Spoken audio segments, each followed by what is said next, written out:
तो ये chapter 3 miscellaneous के चैप्टर 3 का क्वेश्चन 3, 4, 5, 12 पूछे हैं, वो बता रही हूँ।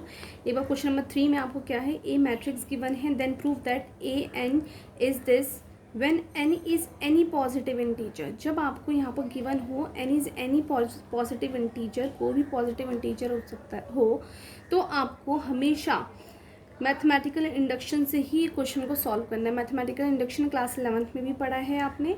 इसमें क्या है, आपको 3 स्टेप होते हैं। एक बार एन की वैल्यू आपको क्या रखेंगे, एनी फर्स्ट इंटीजर रखेंगे। फर्स्ट इंटीजर क्या होता है आपका 1। उसके बाद एन की वैल्यू एक बार रखेंगे आप के, एक बार एन की वैल्यू रखेंगे आप k+1।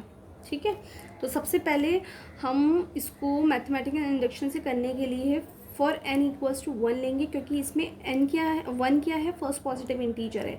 चेक कर लेते हैं, लेफ्ट हैंड साइड उठाते हैं, लेफ्ट हैंड साइड आपकी ये वाली है, तो इसमें आपको 1 रखेंगे n की जगह पर। यहाँ पर तो 1 n है ही नहीं, तो एज इट इज सेम रहेगी मैट्रिक्स। यहाँ पर लेफ्ट हैंड साइड में आपकी क्या है, राइट हैंड साइड में आपकी ये वाली मैट्रिक्स पिक करी। यहाँ पर अब आपने क्या करा, 1 रखा n की जगह पर, यहाँ पर भी 1 रखा, तो आपको ये मैट्रिक्स मिलेगी इस तरीके से। अब आप चेक कर रहे हैं क्या है, राइट हैंड और लेफ्ट हैंड दोनों मैट्रिक्स सेम है, तो P n be is true for n = 1। ये कंडीशन प्रूव होती है, ये आपकी ट्रू होती है।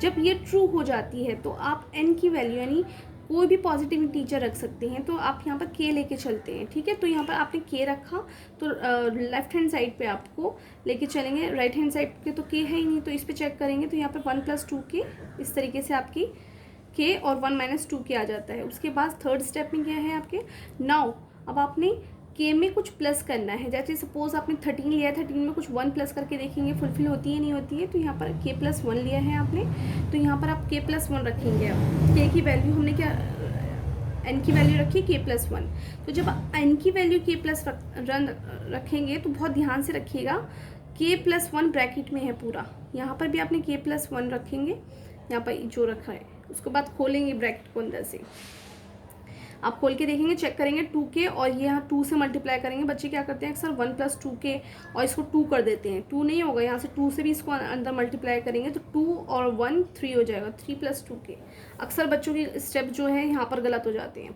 तो ये देखिए आप, ये आया आपका 3 + 2k - 4k दिस, इसको यहीं छोड़ दीजिए। अब आपको क्या करना है, पिक करना है, लेफ्ट हैंड साइड पिक करनी है। इसकी लेफ्ट हैंड साइड क्या है आपकी, k+1। अब इसको खोलेंगे, तो कैसे होगा, a plus multiply a⁻1, base same होती है तो पावर ऐड होती है, सेम आपका यही आएगा। आप a की पावर k है आपके पास, तो इसकी वैल्यू क्या है दिस, इसकी वैल्यू आप यहाँ पर ये वाली रख सकते हैं। उसके बाद a⁻1, तो इसका आप वैल्यू उठा के रखेंगे यहाँ से, तो ये वैल्यू उठा के आपने रखी, इसको मल्टीप्लाई करिए इस तरीके से, फर्स्ट रो को फर्स्ट कॉलम से करिए, तो आपके पास इस तरीके से सॉल्व करके ये आ जाएगा। और ये मैच हो रहा है किससे, आपका राइट हैंड साइड से, तो लेफ्ट हैंड और राइट हैंड दोनों इक्वल हो जाती हैं आपकी। तो hence Pn be true for all natural number. All natural number पे आपने फर्स्ट नेचुरल नंबर भी रख लिया है, उसके फर्स्ट इंटीजर रख लिया, उसके बाद आपने k की वैल्यू रखी, n = k रखा, n = k+1 रखा। सेम एज इट इज़ आपने क्वेश्चन नंबर 12 पूछा है, 12 भी सेम एज इट इज़ है। पर 12 देख लेते हैं, 12 में भी ये, 12 में क्या है, if a and b are the square matrix of the same order, ठीक है, such that AB = BA, proof that MI, यानी मैथमेटिकल इंडक्शन से इसको प्रूफ करना है। लिखा हुआ है इस बार तो, दैट A⁻BN = B⁻N A, तो ये है, इस पर आप लगाएंगे मैथमेटिकल इंडक्शन। प्रूफ दैट ये फर्दर है, ये बात का पोर्शन है, तो पहले इसी पर मैथमेटिकल इंडक्शन लगाइए। तो जब मैथमेटिकल इंडक्शन लगाएंगे, अगेन आपके 3 स्टेप होते हैं, n = 1, n = k और n = k+1। ठीक है, तो सबसे पहले n = 1 पे लेके चलेंगे, तो जहाँ जहाँ आपका राइट हैंड साइड पे और लेफ्ट हैंड साइड दोनों पे लगाएंगे। मैंने यहाँ इस तरीके से लिख लिया है, स्टेप 1 में राइट हैंड साइड लिए मैंने और लेफ्ट हैंड साइड इधर ले ली है। तो राइट हैंड साइड आपकी क्या है, AB⁻1, तो क्या हो जाएगा, AB आ जाएगा, BN और A, तो n की जगह BA आ जाएगा। ठीक है, AB यहाँ पर क्या आया आपका, AB यहाँ पर आया BA, दोनों इक्वल है। अब आप कहेंगे मैट्रिक्स में तो ये दोनों इक्वल नहीं होते, लेकिन यहाँ क्वेश्चन में गिवन है AB = BA, तो दैट मीन्स ये कंडीशन फुलफिल होती है। ठीक है, उसके बाद स्टेप 2 में क्या है, n = k रखेंगे, n = k रखा तो आपका इस तरीके से B की पावर k A इस तरीके से बन गया। देन आता है आपका k+1। k+1 के लिए आपको काम करना है। अब यहाँ पर k+1 आपने रख के छोड़ दिया, लेकिन एक एक बारी बारी से आप स्टेप उठाएंगे। पहले आपने इसको उठाया, इसको पिक किया, इसको ब्रेक करेंगे।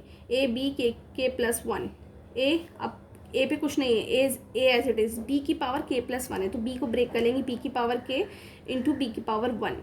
ठीक है, अब b की पावर k को मैं इधर ले लूँ और a को मैं इधर ले लूँ, तो ये हो गया ए बी, बी की पावर k। अब क्वेश्चन में क्या था, क्वेश्चन में गिवन था A B is equals to B A, तो दैट मीन्स इस ए बी की जगह मैंने क्या लिख दिया, बी ए लिख दिया। तो ये बेस इक्वल हो तो पावर ऐड हो जाती हैं, बी के है और बी 1 है, तो क्या हो जाएगा बी k+1 इंटू ए। तो राइट हैंड और लेफ्ट हैंड दोनों इक्वल होते हैं, तो ये कंडीशन में फुलफिल हो जाती है आपके यहाँ पर। उसके बाद ही क्वेश्चन में सेकंड पार्ट भी है। सेकंड पार्ट में ये है बी ए बी की power n is equals to A की पावर n और b की पावर n।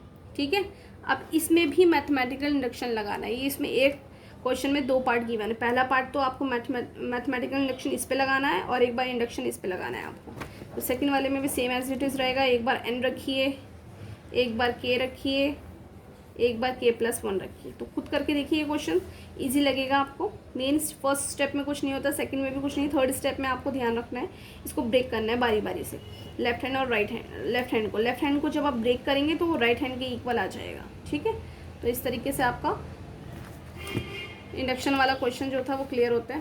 क्वेश्चन नंबर 4 देखते हैं। क्वेश्चन नंबर 4 में क्या है, A and B are the symmetric matrix, prove that A B is equals to A B minus B A is a skew symmetric matrix. उसने बोला है A B और B ए सिमेट्रिक्स है। सबसे पहले तो सिमेट्रिक और स्क्यू सिमेट्रिक्स कैसे होता है, जब आपको कोई भी मैट्रिक्स गिवन हो, सिमेट्रिक्स में क्या हो, सिमेट्रिक में क्या होता है, कोई भी मैट्रिक गिवन हो आपको उसका ट्रांसपोज निकालेंगे। ट्रांसपोज निकालने के बाद अगर वो एज इट इज़ आती है, ठीक है, किसी भी मैट्रिक्स का आपने ट्रांसपोज लिया और वो सेम आते हैं आपके, तो वो समझो सिमेट्रिक्स है। लेकिन अगर किसी भी मैट्रिक का आप ट्रांसपोज लिया वो नेगेटिव आती है, तो दैट मीन्स वो स्क्यू सिमेट्रिक्स है। ये तो पता चल गया।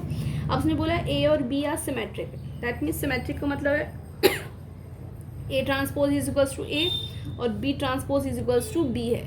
ठीक है, ट्रांसपोज लेने पर वही आता है, तो ये आपका सिमेट्रिक, इसलिए मैंने यहाँ पर ये ले लिया। अब इसने क्वेश्चन में क्या बोला है, ए मल्टीप्लाई बी, सबसे पहले आपको क्या है, a multiply B minus B multiply A. So सबसे पहले इसने क्या होगा, a मल्टीप्लाई बी किया होगा, फिर b मल्टीप्लाई ए करा होगा, फिर उन दोनों को माइनस करने के बाद वो चेक करना है कि वो स्क्यू है कि नहीं है। ठीक है, ये है क्वेश्चन में। तो सबसे पहले मैंने बताया किसी भी चीज़ को टेस्ट करने के लिए कि वो सिमेट्रिक है या स्क्यू है, तो उसके लिए आपको सबसे पहले ट्रांसपोज लेना होगा। तो सबसे पहले इसी को पिक करते हैं और इसी का ट्रांसपोज लेते हैं। तो यहाँ पर ट्रांसपोज का साइन लगा लिया आपने।